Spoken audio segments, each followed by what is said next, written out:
Stay Grounded Gardening, and if you're new here, welcome. I'm going to go over hardening off your seedlings, how I do it. I'm going to go over planting some of them, like tomatoes, cucumbers, some squash, even corn. Ooh, controversial. Also herbs, all sorts of stuff. So going to be going over planting that. Ooh, sorry if the wind's crazy. It gets a little wild out here. I'm in the open. We're surrounded by trees and I decided to put the garden in the open area. Anyways, we are going over that stuff. The crows are going to be yelling at me the whole time for some reason. And there's going to be white fluffies in the air. It's not snow. Although we are in Canada, it's not snow. It is poplar fluff. Yeah, I think that's pretty much all we're going over today. If I think of more other than just ignore the weeds, that'd be great because I need to do that still. And yeah, join me in planting out the garden. I'm so freaking excited because the frosts are finally over. So anyways, enjoy the video. Here we go. Okay, everybody, welcome to my seedling table. I know it doesn't look like much now, but this is going to produce so much food. I have herbs, I got tomatoes, I got squash, I got moonflower vine that was given to me. I got echinacea, I got corn, peppers, flowers. I got so much stuff going on. I have broccoli that I'm not going to be planting in because it's seeded or went straight to seed. So that's cool. My seedlings this year, you guys, are hurting. They're hurting pretty bad. I pretty much killed all my tomatoes.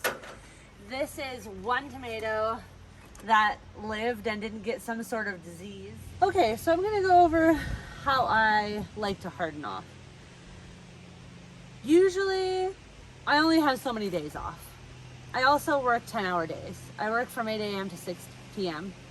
in the day. So for me, taking my plants out for 1 hour one day, 2 hours the next day, 3 hours the next day, all the way up to 7 hours in a week just isn't gonna work for me. Because once I get up to like 4 or 5 hours, I'm gonna have to get up at like 2 a.m. and then putting your plants out at 2 a.m. isn't gonna do much because the sun's not out, all that other stuff. So this is what I do. I choose to do it. So I get Saturday, Sunday, Monday off. So what I do is on a Friday night, I'll come home. Hopefully the weather will be half decent. And by the time I get home, it's like 7:30, 8-ish. And I take my plants out the moment I get home. So they're out for about 2-3 hours in the evening. So then they're getting used to things like wind and a little cooler temperatures, not in direct sunlight. And then I bring them in, and that evening they stay inside. Then the next day, I hope for a little overcast. If it's super sunny, I put them underneath the table. But this next day, I put them out for about 4 or 5 hours just to get them used to the wind again and to the sunlight. So you're trying to hardening them off is getting them used to being outside. You've basically babied them inside with no environmental challenges such as rain, wind, sun, stuff like that, bugs, all that kind of stuff. So now that they've been inside, they're not used to it out here. So the next day I'll put them out for 4 or 5 hours. They'll get used to some sun, they'll get used to the wind again, they'll have some bugs kind of come crawl all over them, whatever. And like I said, if it's really sunny, I place them under here, or I strategically place them so that things like lemongrass or corn or like taller stuff is shading out those small kind of soft leaf kind of plants. So that's Saturday. So you're up to 4 or 5 hours on Saturday. Sunday, next day off, that's when I try and place them outside for as long as I possibly can. I check on them, I make sure that they're watered. If they're getting blown over, I'll move them. But then that way I can put them like 5 to 6, maybe 7 hours at a time, just watching them, making sure that they're not getting little, where's a good example here? like burn spots on their leaves. These ones had a harder time. I'll show you these. Actually, no, this is a really good example. This is lettuce leaf basil. You can kind of see on these leaves that the tips are burnt a little bit. That was a day that I wasn't home and I left them out in the sun full day. Those got burnt a little bit. They'll recover, I'm not worried about it. But you want to be looking for that kind of stuff. It happened on this basil as well. So that's the kind of thing that you're looking for on that day. So that'll be your technically your third day, because the first day was kind of at nighttime. Second day, you're doing it during the day, maybe putting them in the shade a little bit. This is your, excuse me, the third day that you're really watching, making sure that they're not drying out like crazy and that they're not getting burnt. If that happens, that you see that they're getting a little bit stressed out, throw them inside. Go put them back inside, give them a bit of a break. After you're done that day, overnight, I usually leave them because they need to be outside for a full night.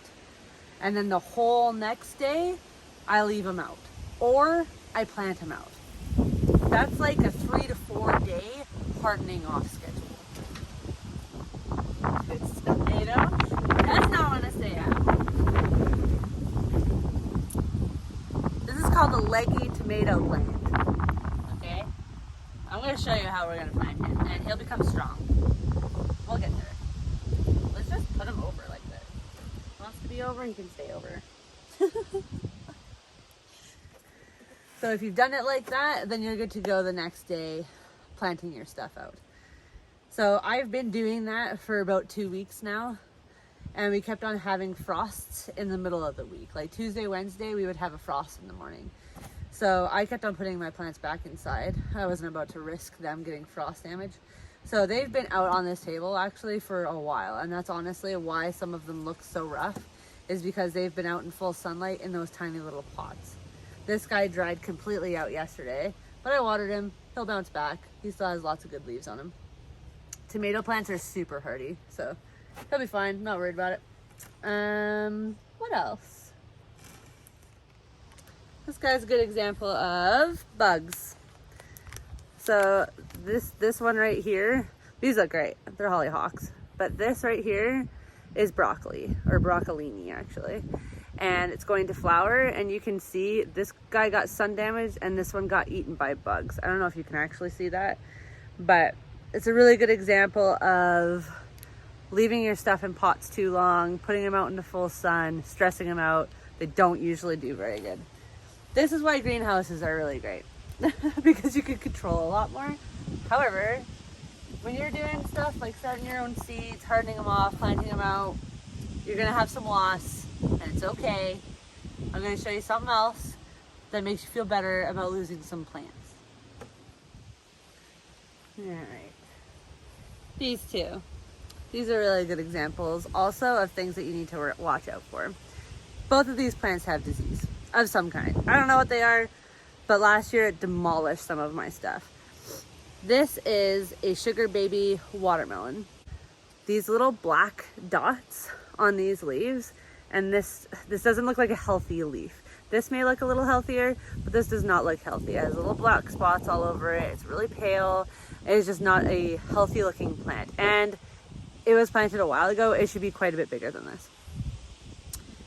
This is the kind of stuff you want to look for when you're looking for disease. If you see this in your plants in a huge group like this, remove it, because you don't want stuff like this to spread to your other plants.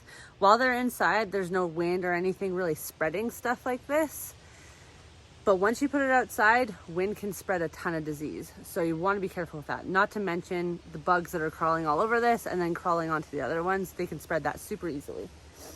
This tomato plant also has some sort of disease. I don't know if you can see close up. Woo! That stem is really weird looking. It has almost scale-like stuff on it.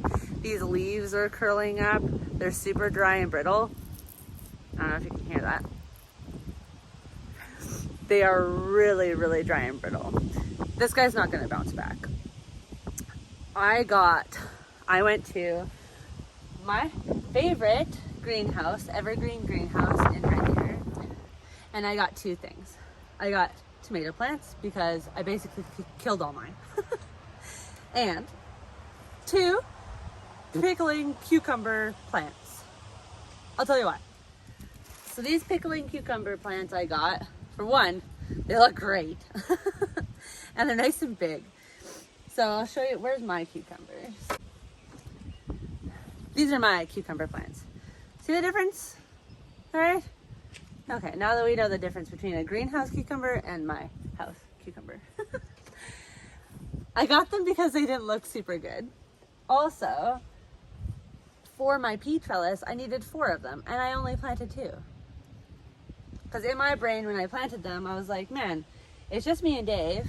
I don't need that many cucumbers. So I'll just plant 2. That'll be perfect. And I didn't even think about my cucumber trellis needing 4. So that's why I have cucumbers. This is why I got tomatoes, because they look really good.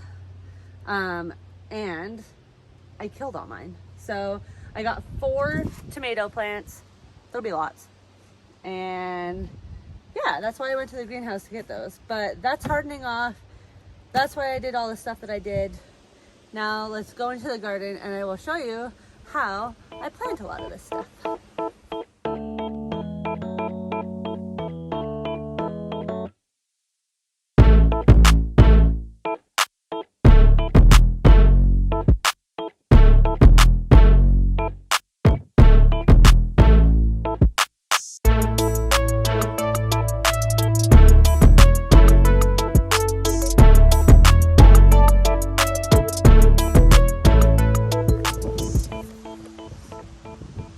Okay, so I got a few things going on here. I moved all of my plants to the garden to make it easy.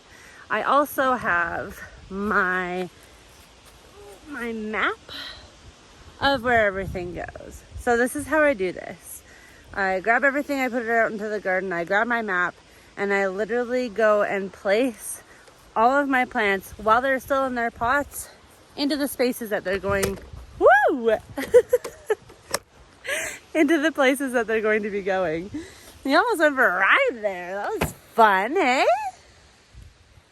So I'm gonna go ahead, grab my map, and I'm gonna place all of my plants in their pots where I want them to go in the garden. I'll do a time lapse of it.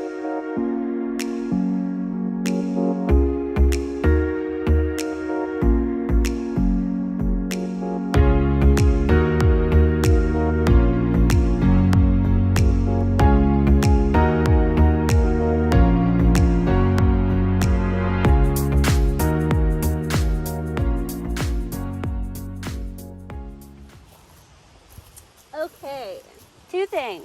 I'm going to first weed out this part of the garden because I'm about to plant this tomato and I'm going to show you how to plant a tomato that has a massive stem like this going on. This is honestly the main reason why I kept this one, so I could show you guys how you plant something like this.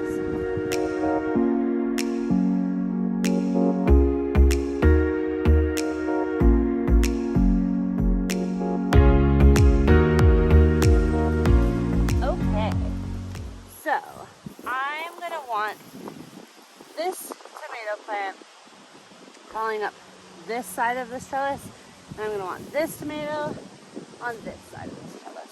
So, what I'm going to do, instead of planting this up and down like this, I don't want to lay this down and then have it climb up over here. So I'm going to lay it down in the dirt, climbing up this way. You can kind of see already, because this has been laying down already, because it got pushed over by the wind yesterday. This has like a curve to it. That's perfect. That's what you want. Sometimes I'll come out here and I'll lay these down just on top like this in their pots, just for a day to get this kind of phenomena to happen, because you almost want that to be curved up. If you were to plant it in and it was like this, it'd be a lot harder to plant it in without burying that top part. So these I don't have to worry about that with because they're short, but this guy, because he's so long, we are gonna do that. So we're just gonna make a bit of a trench here. kind of gauge it out. That's where I want it to be. So I'm going to have to go all the way back here. Perfect.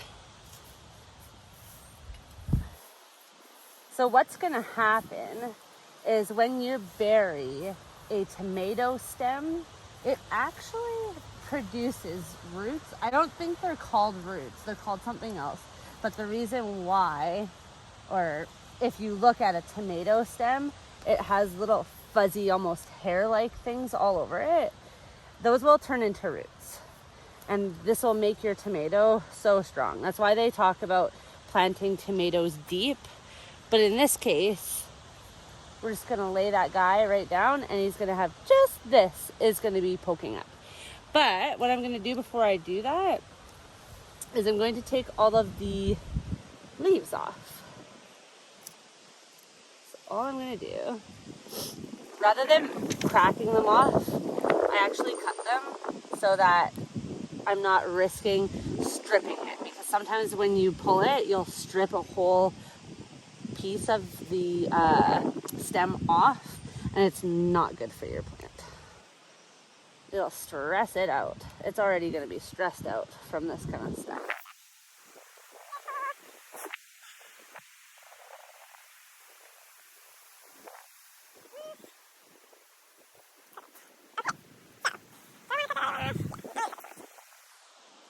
Be careful. You don't want to cut all of the greenery off, because this needs this to survive. It needs to catch some of that sunlight. Woo!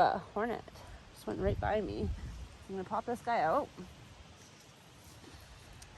I'm gonna make that just a little deeper. Right there with that ball. There we go. Perfect. And then all you gotta do is cover them back up. In there. And what I'll do is I'll kind of take this dirt and I'll almost, you don't want to bend too hard because you don't want to snap him. But they're good. And voila.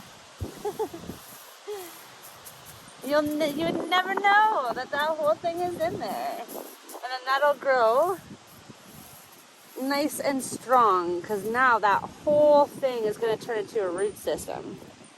Don't forget to do that. A little tag in there so I know what it is. Black cherry tomato. Exciting. Story time. One of the reasons for my logo being the way that it is, with a fish skeleton underneath a tomato, is because last year I put fish heads underneath my tomato plants, and oh my god, did they grow. They grew like crazy. And I even did a little bit of a control, and I put a tomato over there without a fish head. Holy shit, did it go crazy. It was awesome. But I hate to disappoint, this year, no fish heads, guys. There will be no fish heads. Number one, the places that I look for them don't have them. And number two, I don't have time. I need to plant these so bad, so I don't have time to put them in. But I do feed them with fish emulsion. I'll tell you that much. Fish emulsion is just basically broken down fish compost, I guess you could say, that they put into a mix, an organic mix, and then you just dilute it with water, and then you water your plants. So all year long I will be fertilizing with fish emulsion. I'll talk about that when the time comes, but for now I just dig a deep hole to bury that guy, and I'm going to do the same thing and cut off the lower leaves. Keep that. Take these lower leaves, cut them off. I'm going to put them right into the hole, because any kind of compost is good compost. Put those right in the hole.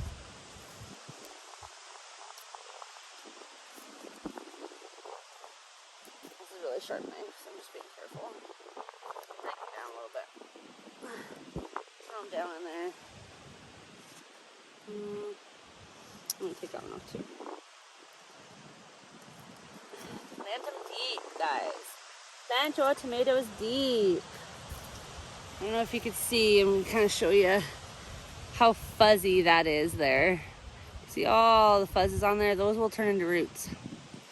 It's gonna make for a really strong beefsteak tomato. I literally do this every time. I just kind of like put my finger in the middle and just pull this apart a little bit. It just loosens up those roots so they're not spinning or doing anything crazy. And then I'll push it down. Fill her back up. Make sure that stem is supported all the way up. And then cover that soil back up, guys. There we go. And as this tomato plant gets bigger, these leaves that are touching the ground, I'm going to end up cutting them off as this grows more, because when the leaves touch the dirt, they are so susceptible to disease and bugs eating them and all sorts of stuff. So the less foliage touching the ground, the better. Most of the tomatoes I usually grow are called indeterminate tomatoes, which means you will get an indeterminate amount of tomatoes on one single vine or 1 liter vine or 2 or whatever you want to kind of prune it down to. However, there are such a thing as a determinate tomato, which are usually bush types of tomatoes. And I just realized that I have purchased a bush tomato from the greenhouse, which I'm totally fine with. Those I do plant deeply to begin with, but you do not want them to get leggy and then plant the a huge stem or anything like that. You almost want them to bush out, so you're not pruning them down to like 1 liter, it's called, or 2 liters. You usually just let that kind of go wild. And the only time I will ever prune a determined bush variety of tomato is when the leaves start touching the ground, because you just never want any leaf of any plant really touching the ground, because that's when they get susceptible to disease and bugs and all sorts of stuff. So yeah, I just wanted to throw that out there. I kind of forgot that there's more than one type and that I usually only just get one type. But I have more than one type now.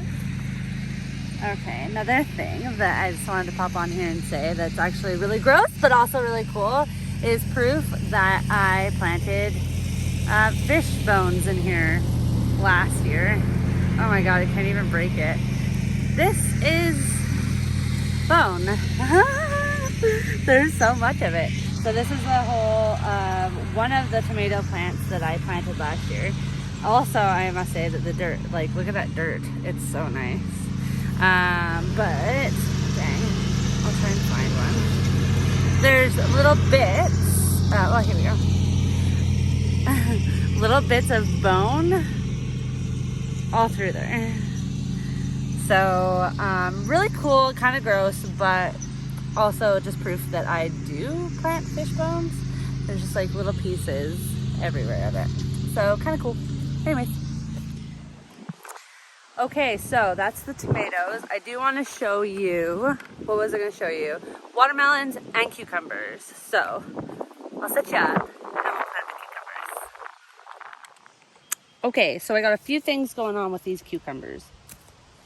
One, I have biomulch down. So all I'm going to do is I want this to be planted right in the corner here. Or actually, you know what? I might move it just a little bit in so it's away from these cages. So I'm going to put it right kind of where this stake is. So all I got to do, grab a knife or scissors or whatever. Oh my gosh. Open this up. Put that in there. This guy. The other one's going to go over here. Need to open it up a little bit. Dig that out a little bit. Basically, all I do is I shove the spade down and make an opening, and then bloop, that'll pop right back in there. Now, the other thing is, I got this from a greenhouse, and there are 2 in there, if you can see that. So, I actually got double what I paid for. But I think honestly what I'm gonna do, typically I would break them up, but things like cucumbers really don't like their roots being disturbed. Same as squash. So I'm gonna be really careful when I transplant this, and I'm not gonna separate these. What I'm actually gonna do, just so that this guy doesn't take energy away from this one, is I'm just gonna pinch it off like that. It may hurt your heart a little bit to do so, but don't worry, we're gonna stick him back in there and he'll feed this one. So rather than taking away, he'll be helping. All right, see how good those roots are. So unlike with the tomatoes, when I break those up, I'm not gonna do that on cucumbers because they really do not like their roots being bothered. So we're just gonna plop that guy right in there. Press him down a little bit so he's secure in there. And fill it back up. And all I'm gonna do is take some of that straw from around the edges and cover them up. Because one thing that cucumbers do not like is being hot. So that biomulch is black, and I do not want those guys to be too hot. And there we go. There you have it. I'm gonna stick that right there so don't forget what it is. All right, done and done.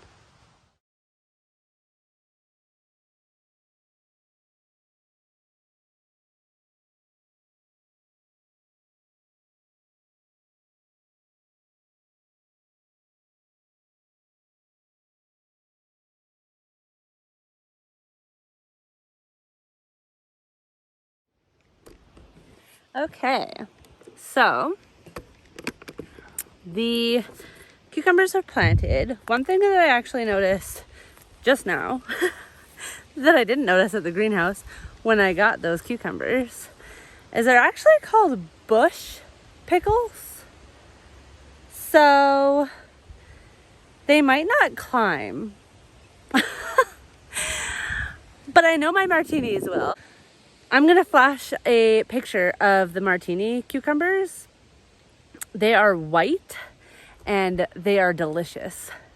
That is the reason why I wanted to plant them, but I only wanted to plant like 2 plants because Dave and I don't really eat that many cucumbers, but they are delicious. However, the one thing that I just wanted to say is that those are called bush pickle cucumbers. So they may not climb up this trellis, but I think it'll be okay. Honestly, even if they're kind of a big bush, they'll still kind of deter the deer away from eating the peas, which is why I'm growing them up this trellis. And the martini cucumbers will hopefully cover that one side and stop them from coming in to eat. So we'll see. We'll see if that works. Okay, the other thing that I thought was cool to show you guys today that I was planting are the melons. I'm going to have a melon patch as well as have some melons growing up some of these arch trellises. But I wanted to show you what I'm doing in the patch because I saw this off of Epic Gardening from Kevin, and I am going to try it and I'm going to see if it works well. Okay. So this area doesn't look like much right now, but in the summertime, hopefully it'll just be a sea of green and little globes of orange and green globes. This is where I'm gonna put some honeydew and also some Benny Kodama watermelons, which are like a really small variety. I also have Star and Moon, but they're gonna be over there. This patch I just think will look super pretty and really cute to have kind of off in the corner of the garden. So I don't know how well you can see this on the camera angle, but these are Kajari and Sugar Baby. And oh, am I not doing the Benny Kodama? Okay, I take back the Benny Kodama. Sugar Baby and Kajari Melon are gonna go in this one. And then what do I have another one? Those are honeydew. Anyways, the Benny Kodama must be climbing up a trellis over there. Any hoosers. So what I wanted to show that Kevin did that I thought was super interesting, because I've actually never grown watermelon well. or with any kind of success because our season is so short. So I'm hoping that because these are smaller watermelons that I get at least one. That would be great. So what I did is I kind of built this up into a mound, and then I dug out a hole here. So you can kind of see that there's like a lip all the way around here, and it goes down and this comes in. And I think the purpose, what they said, is that watermelons, especially at the very beginning, because they like to spread out the greenery so much, that they need a lot of water and to be hydrated all the time. You don't want them to dry out. So I think that is the purpose of having this kind of, I don't know, bowl kind of way of planting them, so that when it rains or when I water the garden, they'll be sitting in like almost a little bit of a pool. I don't know if that's gonna work, but I've never successfully grown them, so I feel like anything at this point would be really exciting. I mean, I'd be happy if they got this big, like the plant, not the watermelon, just the plant, because I have never grown a melon ever, so it would be exciting, you know what I'm saying? So I feel like these are gonna be really easy to plant. I'm not even gonna use my digger. I'm just so excited. My digger, my shovel, my hand shovel. I think that's the proper term for it. I don't know. Who knows? I'm just gonna dog this, you know? Dog it. Like diggity dog it. Okay, so these are two different ones, and I don't think it really matters that I'm planting them close together. Well, I think Kevin planted like 4 in one of these. I'm doing 2. So we'll see. Man, if I get 1 melon, how many am I planting? I'm planting these 2 beside, and then 2 Benicodema. Oh, and the star and moon, or moon and stars. I am so excited for those moon and stars, even just for the foliage. They're so pretty. The foliage is like variegated. The leaves are variegated. Just Google it. You know what? I'll pop a picture up of the moon and stars, the foliage. Oh my gosh, they're so pretty. And the actual melons themselves are also so pretty. So I'm really excited to just see what they end up looking like. Even if I get a melon but then don't get to actually eat it, and it doesn't come to fruition that I have a long enough like season with it to get the fruit, I'm just excited to see the outside shell of that watermelon, because they're gonna be gorgeous. I hope they don't die. Fingers crossed, knocking on wood, all the stuff. So these guys are planted. Honestly, planting stuff is so easy. It's just you have to like kind of know where to do it and how to do it for things like tomatoes and stuff. The other thing that I was gonna say while I was planting this one, and honestly I wanted to say it while I was planting the tomatoes, but the other things that like to be planted deeply are peppers. I'm not planting those in here today. I'm gonna wait until next weekend to plant them, because they do like warmer soil, so I just want to give the soil a good chance to warm up. But they like to be planted deeply, and it's not the same reason for like how tomatoes do. They don't grow roots off of the rest of that stem, but it supports the pepper by planting it a little deeper, because it has just that much more underground and it's not toppling over. The other thing that I do with the peppers is I put them in cages, because once they start getting fruit on them, they do get a little heavy. So it just supports them, and I plant them close together. Okay, get ready for the controversy.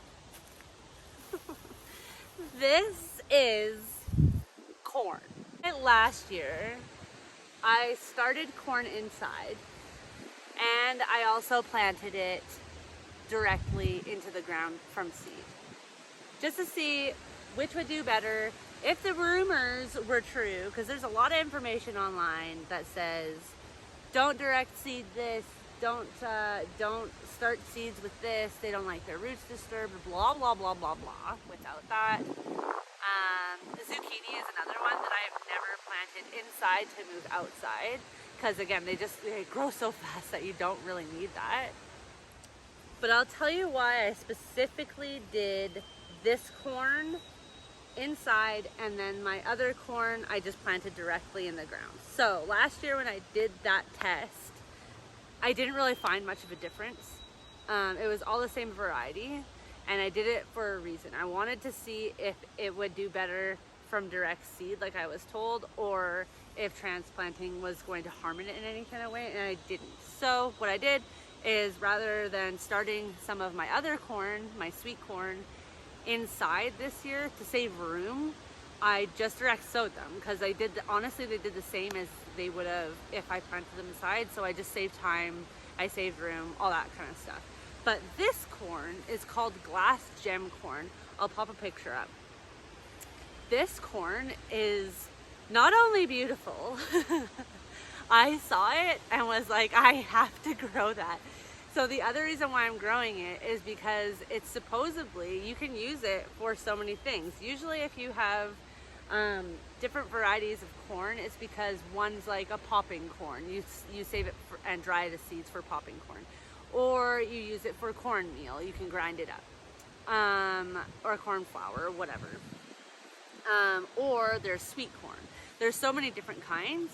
This one, supposedly, you can use for all of those things. You can use it as sweet corn, you can use it for popping corn if you dry it, or you can grind it up and use it for corn flour. I was like, what do you mean? Too excited, too excited, too excited. I want my glass jam. I want my glass jam. So, I just got so excited about it. I was like, of course I'm going to grow this corn.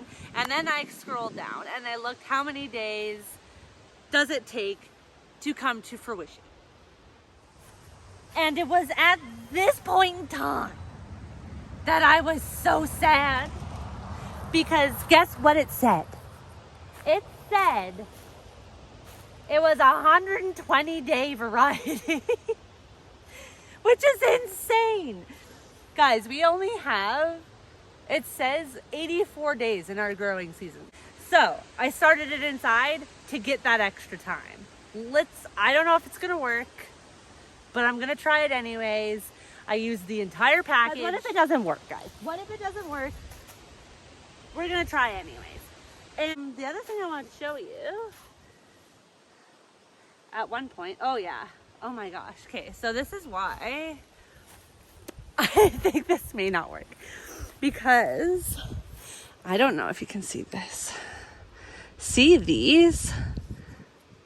That, my friends, these are tap roots. Also, you will notice how dried and shriveled they are. Not a good thing. Not what you want. So, obviously throughout the year I'm going to be making videos every Monday. So I'll let you guys know how the corn's doing. And at the very end of the year, we'll see. We'll see if it works. Okay, so yeah, that is it for this video. Thanks you guys for watching. I'm gonna go plant the rest of my garden, get all this in before it rains tonight. All weekend it's supposed to rain, so it'll be good. Thanks again for watching. Throw some comments down. If any of you guys have any questions or concerns or anything, throw them down in those comments. Let's get a bit of a community going on with that. Answer some questions, ask some questions, do all the things, do all the stuff, and I'll see you next time.